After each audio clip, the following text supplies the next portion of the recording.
හොඳයි අපි අද කතා කරමු සංගීතය ගැන. ඒත් මේක අපි සාමාන්‍යයෙන් අහන ස්ටුඩියෝ එකක හදන ලස්සනට ලියපු සින්දුවක් ගැන නෙවෙයි. නෑ මේක ඊට වඩා වෙනස්. මේක ඉපදෙන්නේ ජීවිතයේ ඇතුළෙන්මයි. ඇත්තටම කිව්වොත් ජීවිතේම තමයි මේ සංගීතය. එහෙමනම් කවදා හරි හිතලා තියෙනවද ශ්‍රී ලංකාවේ අතීත ගැමි ජීවිතේ ඇත්තම හඬ මොන වගේ ඇතිද කියලා?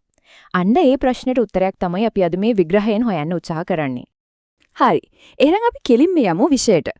ශ්‍රී ලාංකීය ජන සංගීතය නැත්නම් අපි හැමෝම දන්න විදිහට ජනගී කියන්නේ කවුරු හරි හිතාමතා ලියපු නිර්මාණ නෙවෙයි. නෑ.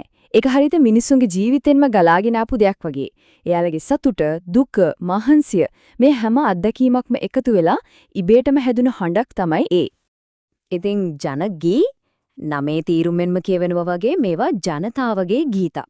හැබැයි මෙතන තියෙන වැදගත්ම කාරණේ තමයි මේවා කවදාවත් පොත්වල ලියවුනේ නැහැ කියන එක.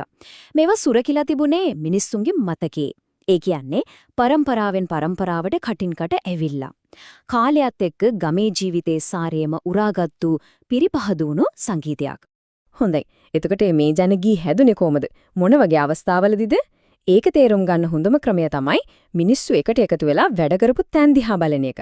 හිතන්නකෝ කුඹුර, කමත, එහෙමත් නැත්නම් මුහුදු වෙරළ. අන්න ඒ වගේ සාමූහිකව දහඩිය හෙලපු තැන්වලින් තමයි ජනගීය වල එක ප්‍රධාන ශාඛාවක්ම පටන් ගන්නෙ. හරි මේ වගේ කණ්ඩායම් වැඩවලදී කියපු ගීතවලට විශේෂ නමක් තියෙනවා. ඒ තමයි ආඝාතාත්මක ගී. සරලවම කිව්වොත් මේ ගීතවලට තියෙනවා පැහැදිලි ස්ථාවර රිද්මයක්. ඒ කියන්නේ එකම විදියට යන තාලයක්. ඇයි එහෙම? හිතන්න 10 දිනක් එකට කුඹුලක් කොටනවා කියලා.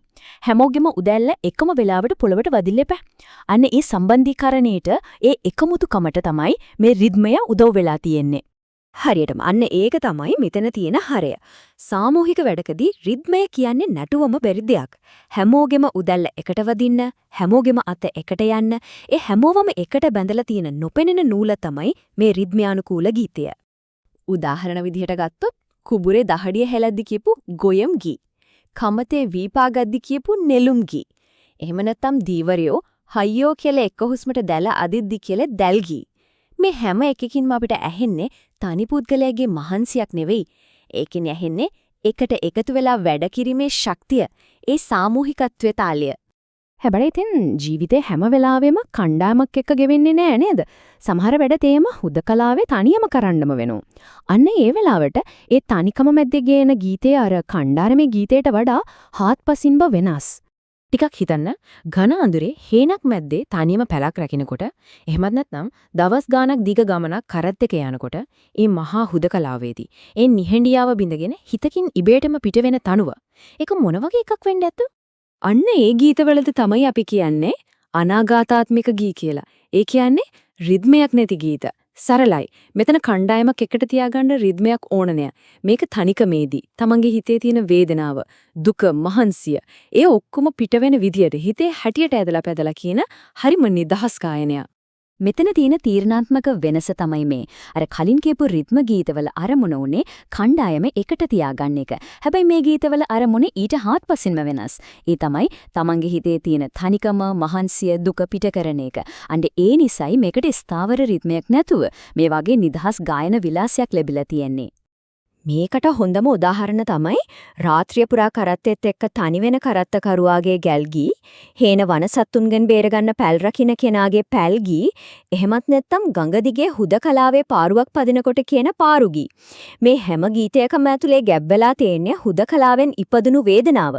ඒ වගේම ඒ වේදනාව දරා ගන්න ශක්තිය. හොඳයි. එචපොඩ අපි මෙච්චර වෙලා කතා කළේ වැඩබිමත් එක්ක එහෙම නැත්නම් වෘත්තියත් එක්ක බැඳුණු ජනගී ගැනනේ. ඒත් ඇත්තටම මිනිස්සුන්ගේ ජීවිතය කියන්නේ වැඩ විතරක්ම නෙවෙයිනේ. ජනගී කියන සංකල්පය ඊට වඩා ගොඩක් පුළුල්. ඒක ඒ මිනිස්සුන්ගේ මුළු ජීවිත කාලේ පුරාම පැතිරලා තිබුණු දෙයක්. ඇත්තටම බැලුවොත් ජනගී බිහි වෙන්න බලපාපු ප්‍රධාන කුළුණු තුනක් අපිට හඳුන ගන්න පුරුවා. පළවෙනි එක තමයි අපි දැනටමත් කතා කරපු වෘත්තිය. දෙවෙනි එක තමයි මේ මිනිස්සුන්ගේ ඇදහිලි සහ විශ්වාස. ඊළඟට තුන්වෙනියට එනවා ඒගොල්ලන්ගේ විනෝදාස්වාදය. ඇදහිලි කියන්නේ ගැමි ජීවිතේ හදවත වගේ දෙයක්. ඉතින් හිතන්න.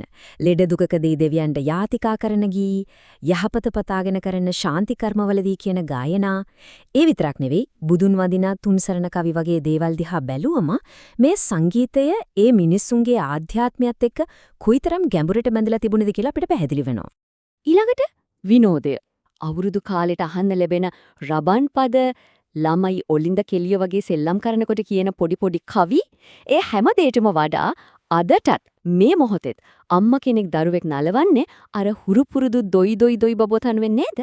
අන්න ඒකෙන් තමයි හොඳටම පේන්නේ ජනගිය කියන්නේ අතීතයට විතරක් අයිති කෞතුක වස්තුවක් නෙවෙයි ඒක තාමත් අපිත් එක්ක ජීවත් වෙන දෙයක් කියලා. හරි. එතකොට අපි දැන් බැලුවා ජනගී කියන්නේ මොනවද? ඒවා හැදුනේ කොහොමද? ඒවායේ වර්ග මොනවද කියලා. දැන් මේ ගැමි ගීයේ තියෙන විශේෂත්වය, ඒ අනන්‍යතාවය තවත් හොඳට තේරුම් ගන්න අපි පොඩි සංසන්දනයක් කරලා බලමු. අපි ගැමි ගී සංසන්දනය කරමු ඊට සම්පූර්ණයෙන්ම වෙනස් සංගීත සම්ප්‍රදායක්, ඒ කියන්නේ උගත් සංගීතයත් එක්ක. මේ වෙනස හරිම පැහැදිලි. බලන්න එක පැත්තකින් ගැමි ගී. ඒවයි භාෂාව හරිම සරලයි. අපි එදිනෙදා කතා කරන වචන. මේක හැදුවේ කවුද කියලා කවුරුත් දන්නේ නැහැ. ඒක පොදු උරුමයක්. හැබැයි අනිත් පැත්තෙන් තියෙනවා සේගී. එමත් නැත්නම් උගත් ගී. ඒවයි භාෂාව සාහිත්‍යමයයි, ඔපදමපු එකක්. ඒකට නිශ්චිත කර්තෘවරයෙක් ඉන්නවා. ඒ විතරක් නෙවෙයි, දැඩි නීති රීති, සංකීර්ණ තනු රාමු, රාග න්‍යායන් වගේ දේවල් ඇතුලේ තමයි ඒක නිර්මාණය වෙන්නේ. ඒ කියන්නේ මේ වෙනස හරිම මූලිකයි. හරියටම කිව්වොත් එකක් ඉපදෙන්නේ ජීවත් වෙන අත්දැකීමෙන්, අනෙක ඉපදෙන්නේ පොතපතින් ලබන අධ්‍යයනයෙන්. ඉතින් මේ හැමදේම එක්ක අවසාන වශයෙන් හිතන්නට දෙයක් ඉතුරු වෙනවා. හැමදේම ස්ටුඩියෝ ඇතුලේ පරිපූර්ණව නිෂ්පාදනය කරන සංගීතයෙන් පිරුණු අද වගේ ලෝකයක අපේම වෙඩබිමෙන්, අපේම තනිකමෙන්, අපේම සතුටෙන් ඉබේටම ඉපදෙනේ නියම ගැමි ගියේ ආත්මය අපිට ටිකෙන් ටික අහිමි වෙමින් පවතිනවද?